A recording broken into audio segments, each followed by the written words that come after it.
Bismillahirrahmanirrahim. Assalamualaikum warahmatullahi wabarakatuh. Alhamdulillahirrabbilalamin. Alhamdulillahirrabbilalamin. Alhamdulillahirrabbilalamin. Assalatu wassalamu ala asyrafil anbiya wal mursalin Sayyidina Muhammadin wa ala alihi wa sahbihi ajma'in. Yang terhormat Bapak dosen pengampu pengembangan media pembelajaran Bapak Yul Alpian Hadi dimanapun beliau berada. Semoga Allah senantiasa melindungi dan menjaga beliau. Perkenalkan, nama saya Siti Fatimah Zahra, semester 6, Program Studi Pendidikan Guru Sekolah Dasar, Fakultas Ilmu Pendidikan Universitas Hamzanwadi. Pada kesempatan kali ini, saya akan membahas terkait dengan media pembelajaran, di mana pembahasannya yaitu tentang pengertian, jenis-jenis, fungsi, dan manfaat media pembelajaran. Sebagai seorang pendidik atau guru, kita dituntut untuk menguasai keahlian dalam memilih, mengembangkan, merencanakan, dan menguasai berbagai media pembelajaran yang tersedia sesuai dengan tujuan pembelajaran yang ingin kita capai. Oleh karena hal itu, seorang guru dituntut untuk mengetahui dan memahami lebih mendalam terkait media pembelajaran apa saja yang dapat digunakan, sehingga guru dapat dengan mudah membawa peserta didik ke arah pembelajaran yang diinginkan. Kata media berasal dari bahasa Latin medium yang memiliki arti perantara atau pengantar. Cara garis besar, media adalah manusia, materi, atau kejadian yang membangun kondisi yang membuat peserta didik mampu memperoleh pengetahuan, keterampilan, ataupun sikap. Dalam Kamus Besar Bahasa Indonesia, media memiliki arti alat atau sarana komunikasi atau yang terletak di antara dua pihak atau orang atau golongan dan sebagainya. Media juga dapat didefinisikan sebagai teknologi, sistem simbolisme, dan kapabilitas untuk memprosesnya. Karakteristik utama dari sebuah media adalah teknologi yang digunakan yang mendefinisikan fungsi dan bentuknya.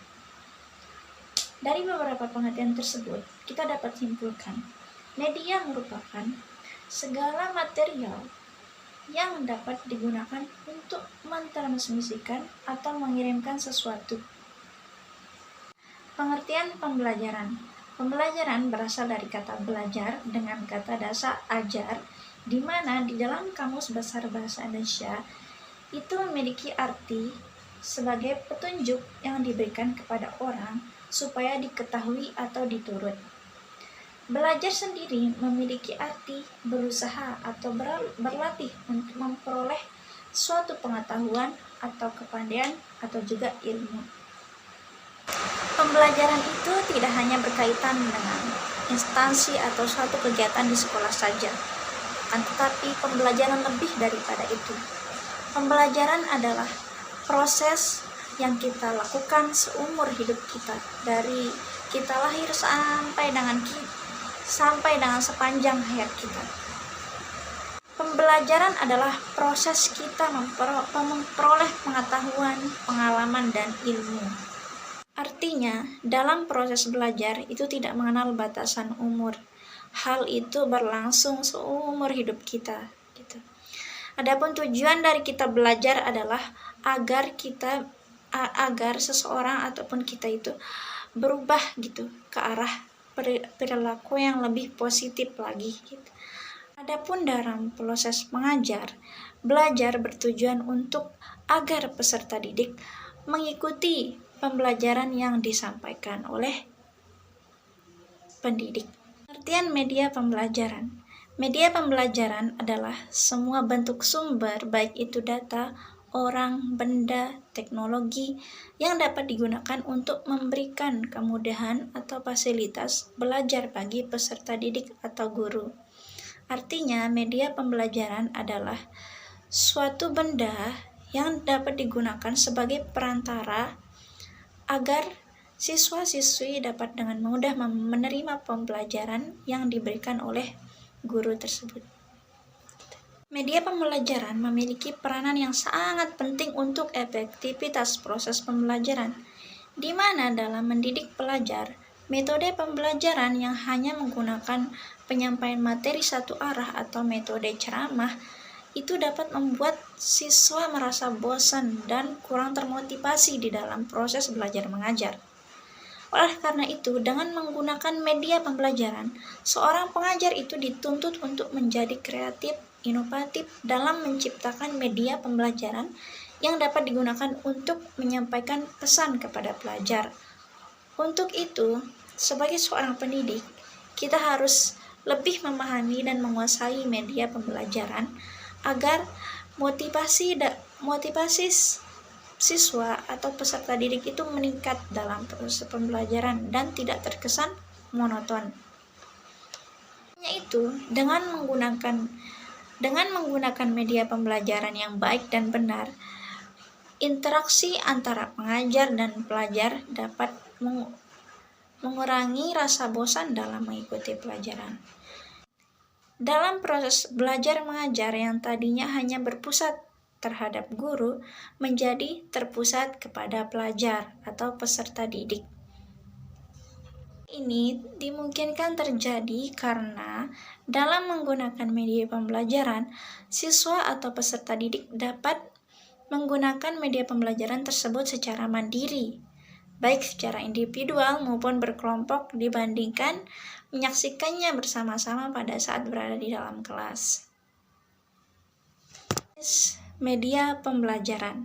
Secara umum, media pembelajaran memiliki 3 unsur pokok. Yang pertama, suara, yang kedua visual, dan yang ketiga gerak.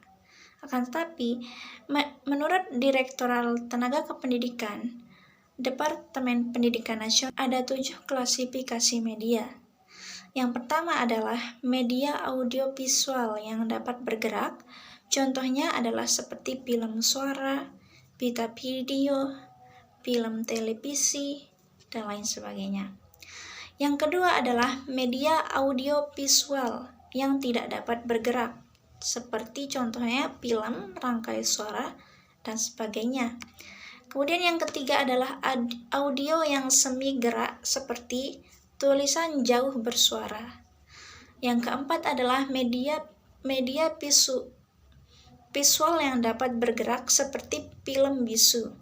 Yang kelima adalah media visual yang tidak dapat bergerak, contohnya seperti halaman cetak, foto, mikrofon, slide bisu. Kemudian jenis klasifikasi keenam yaitu media audio, seperti contohnya radio, telepon, pita audio, dan lain sebagainya. Yang terakhir atau yang ketujuh yaitu media cetak seperti buku, modul, dan bahan ajar mandiri. Adapun fungsi media pembelajaran yaitu yang pertama adalah membantu memudahkan belajar bagi peserta didik dan juga memudahkan proses pembelajaran bagi pengajar atau pendidik. Kemudian memberikan pengalaman lebih nyata, yaitu dari abstrak menuju ke lebih konkret. Kemudian menarik perhatian peserta didik lebih besar, atau jalan pelajarannya tidak membosankan atau tidak monoton. Kemudian semua indera peserta didik dapat diaktifkan, mulai dari indera pendengaran, penglihatan, penalaran, dan daya pikir kritisnya. Kemudian dapat membangkitkan dunia teori dan realitanya, sehingga dia dapat membayangkan realitas sesungguhnya itu seperti apa dari media pembelajaran tersebut gitu. Adapun manfaat-manfaat yang dapat peserta didik maupun pendidik rasakan dalam memanfaatkan atau menggunakan media pembelajaran di dalam proses pembelajaran itu banyak sekali. Di antaranya yaitu menumbuhkan motivasi belajar peserta didik karena materi yang disampaikan dapat menarik perhatian mereka. Kemudian penguasaan materi lebih baik karena memungkinkan bahan ajar disampaikan dengan media yang dapat diakses secara berulang-ulang oleh peserta didik. Kemudian Manfaatnya juga metode pembelajaran lebih bervariasi dan tidak hanya menggunakan kata-kata verbal atau kata-kata yang membosankan gitu ya. Kemudian peserta didik menjadi lebih aktif karena media yang digunakan dapat membuat mereka lebih ikut serta dan berinteraksi dengan media pembelajaran. Dan bagi guru atau tenaga pendidik, salah satunya yaitu adalah memudahkan guru atau pendidik dalam menyampaikan materi ajar dengan media tersebut gitu, sehingga guru nggak kesulitan lagi gitu menjelaskan secara detail karena adanya media tersebut. Tapi hal tersebut nggak menjadikan guru harus melepas begitu saja peserta didik gitu. Guru harus ikut gitu, ikut dalam proses pembelajaran, akan tapi di sini guru sebagai fasilitator atau hanya sebagai orang yang menyediakan fasilitas gitu. Di samping itu guru juga menjelaskan gitu apa yang tidak dimengerti oleh siswanya.